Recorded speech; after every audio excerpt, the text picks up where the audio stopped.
Hi friends, இந்த வீடியோவில் நம்ம என்ன பார்க்க போகிறோம் அப்படின்னாக்கா இன்ஃபிக்ஸ் டு போஸ்ட்ஃபிக்ஸ் கன்வர்ஷன் தான் பார்க்க போகிறோம். இது ரொம்ப இம்பார்ட்டண்டான டாபிக் இந்த யூனிட்டில். So infix to postfix conversion என்ன அப்படின்னாக்கா, இப்போ வந்து இன்ஃபிக்ஸ் நான் ஆல்ரெடி சொன்னால, ரெண்டு ஆப்ரண்ட்ஸ்க்கு நடுவில் ஆப்ரேட்டர் ப்ளேஸ் ஆயிடுச்சு அப்படின்னாக்கா அது இன்ஃபிக்ஸாக அதை நம்ம போஸ்ட்ஃபிக்ஸாக மாற்ற போகிறோம். ஃபஸ்ட்டு ஆப்ரேட்டர் ப்ளேஸ் பண்ணிட்டு கடைசியில் வந்து ஆப்ரேட்டர் ப்ளேஸ் பண்ண போகிறோம். ஓகேங்களா?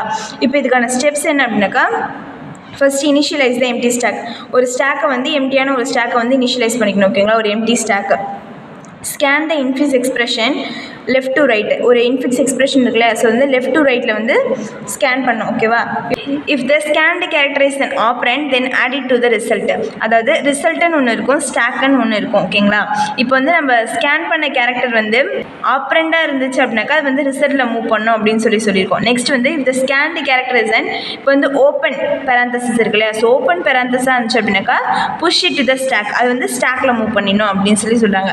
Next if the scanned characters ஒரு வேளை க்ளோஸ் பெராந்தஸாக இருந்துச்சு அப்படின்னாக்கா, இப்போ நம்ம ஆல்ரெடி ஓப்பன் பெராந்தஸ் வந்து ஸ்டாக்கில் போட்டு வச்சுருக்கோமா, க்ளோஸ் பெராந்தஸ் இருந்துச்சுன்னா pop the stack until open parenthesis encountered. அதுக்கப்புறம் அதில் இருக்க எல்லாத்தையுமே வந்து ஸ்டாக்கில் இருக்கும் இல்லையா, ஸோ அதில் இருக்க எல்லா எலமெண்ட்ஸுமே வந்து பாப் பண்ணணும். எது வரைக்கும்? ஓப்பன் பெராந்தசிஸ் கிடைக்கும். அதுக்கு முன்னாடி நம்ம போட்ட எல்லாத்தையுமே பாப் பண்ணணும் அப்படின்னு சொல்கிறோம். Next and discard both the parenthesis print each popped character to the result. So வந்து ரெண்டு பெராந்தசிஸுமே டிஸ்கார்ட் பண்ணிவிட்டு நமக்கு அந்த கேரக்டர்ஸ் எல்லாத்தையுமே வந்து ரிசல்ட்டில் மூவ் பண்ணுறோம் அப்படின்னு சொல்கிறோம். Next if it is operator, ஒருவேளை அது ஆப்ரேட்டராக இருந்துச்சு அப்படின்னாக்கா நம்ம வந்து சில கண்டிஷன்ஸ் செக் பண்ணணும். என்ன அப்படின்னாக்கா, இப்போ scan operator is same priority or lesser priority then stack operator.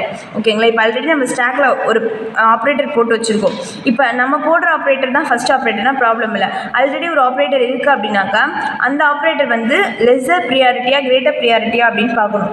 Greater ப்ரியாரிட்டியாக இருந்துச்சு அப்படின்னாக்கா பரவாயில்ல, அதில் இருக்கிற ஆப்ரேட்டரும் இருக்கலாம். இப்போ நம்ம புதுசாக ஸ்கேன் பண்ண ஆப்ரேட்டரும் அதில் இருக்கலாம்.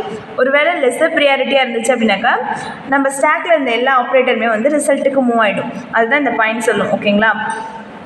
Next repeat steps 2 to 6 until infix expression scanned. Full expression scan ஆகி முடிக்கிற வரைக்கும் இந்த ஸ்டெப்ஸ் தான் நம்ம ரிப்பீட் பண்ண போகிறோம் அப்படின்னு சொல்லிட்டு சொல்கிறாங்க. நெக்ஸ்ட் வந்து பிரிண்ட் த அவுட்புட்டை பிரிண்ட் பண்ணுறோம். கடைசியில் வந்து அவுட்புட்டையும் நம்ம வந்து ஸ்டாக்லேருந்து பாப் பண்ணி எடுத்து ரிசல்ட்டில் மூவ் பண்ணுறோம். ஓகேங்களா?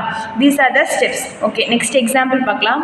இப்போ எக்ஸாம்பிள் வந்து இது எக்ஸ்பிரஷன் இன்புட்டாக எடுத்துக்கலாம், இந்த எக்ஸ்பிரஷன் வந்து அவுட்புட்டாக வரும். ஓகேங்களா? இப்போ நம்ம என்ன பண்ண போகிறோம் அப்படின்னாக்கா scan or read the expression if it is character adding to the result so move A. ஓகேங்களா? இப்போ வந்து நான் என்ன சொன்னேன், ரிசல்ட்டுன்னு ஒன்று இருக்குமா, ஸோ இது வந்து ஸ்டாக்குன்னு ஒன்று இருக்கும், ரிசல்ட்டுன்னு ஒன்று இருக்கா. ஸோ வந்து இப்போ நம்ம என்ன பண்ணுறோம், இந்த எக்ஸ்பிரஷனை ரீட் பண்ணுறோமா, இந்த எக்ஸ்பிரஷன் ரீட் பண்ணோன்னா ஃபஸ்ட்டு வந்து ஏங்கிறது வந்து ஆப்ரண்ட்டுங்கிறதுனால வந்து ரிசல்ட்டுக்கு மூவ் ஆகிடும். ஓகேங்களா? இப்போ வந்து ஏ வந்து ரிசல்ட்டுக்கு மூவ் ஆகிடுச்சு. Next ash is operator. அடுத்து ரீட் பண்ணும்போது ஆஷுங்கிறது ஆப்ரேட்டரா, so place it to the stack, அது வந்து ஸ்டாக்கில் மூவ் பண்ணிடணும். Next B is operand, move it to the result. பியும் ஆப்ரண்டா, ஸோ வந்து அதையும் ரிசல்ட்டில் மூவ் பண்ணுறோம். நெக்ஸ்ட் வந்து பவர் சிம்பிள் வந்து ஹையர் ப்ரியாரிட்டி. எது ஆஸ்டிக்கை விட பவர் சிம்பிளுக்கு வந்து ஹையர் ப்ரியாரிட்டியா, ஸோ வந்து ஹையர் ப்ரியாரிட்டினா நமக்கு வந்து ப்ராப்ளம் இல்லை, நம்ம வந்து ஸ்டாக்லேயே வச்சுக்கலாம். ஸோ பவர் சிம்பிளை ஸ்டாக்கில் மூவ் பண்ணிட்டோம். நெக்ஸ்ட் வந்து சி வந்து ஆப்ரண்டா, ஸோ அதையும் வந்து ரிசல்ட்டில் மூவ் பண்ணுறோம். நெக்ஸ்ட் ப்ளஸ் இப்போ வந்து ஸ்கேன் பண்ணும்போது ப்ளஸ் வந்து ஆஸ்டிக்கை விடவும் பவர் சிம்பிளோடவும் ரெண்டுத்தையுமே விட வந்து லோவர் ப்ரியாரிட்டியா, ஸோ லோவர் ப்ரியாரிட்டி என்டர் ஆகும்போது ஸ்டாக்கில் ஹையர் ப்ரியாரிட்டி ஆப்ரேட்டர்ஸ் இருந்துச்சு அப்படின்னாக்கா அது வந்து ரிசல்ட்டுக்கு மூவ் ஆகிடும். ஸோ ரிசல்ட்டில் வந்து ஏபிசி ஆஸ்டிக் பவர் இது எல்லாமே ரிசல்ட்டில் மூவ் ஆகிடும். நெக்ஸ்ட்டு இப்போ வந்து ஸ்டாக் எம்டி ஆகிடும். ஒரு எம்டி ஸ்டாக்கில் வந்து ப்ளஸ் சிம்பிள் வந்து இருக்கும். ஓகேங்களா? நெக்ஸ்ட் வந்து அடுத்த சிம்பிள் என்ன, டிங்கிறது ஆப்ரண்டா, அதுவும் வந்து ரிசல்ட்டில் மூவ் ஆகிடும். ரிசல்ட்டில் மூவ் ஆனதுக்கப்புறம் அதோட நம்மளோட எக்ஸ்பிரஷன் முடிஞ்சிச்சு. ஆனால் ஸ்டாக்கில் இன்னும் ரிமைனிங் வந்து ப்ளஸ்ங்கிற ஆப்ரேட்டர் இருக்கா, ஸோ வந்து அதையும் நம்ம வந்து ரிசல்ட்டுக்கு மூவ் பண்ணுறோம். இதான் வந்து final output. This is the final result. So இந்த மாதிரி தான் வந்து நம்ம ஒரு இன்ஃபிக்ஸ் எக்ஸ்பிரஷனை எப்படி போஸ்ட்ஃபிக்ஸ் எக்ஸ்பிரஷனாக மாற்றுறோங்கிற எக்ஸாம்பிள். ஓகேங்களா? தேங்க்யூ ஃபார் வாட்சிங்.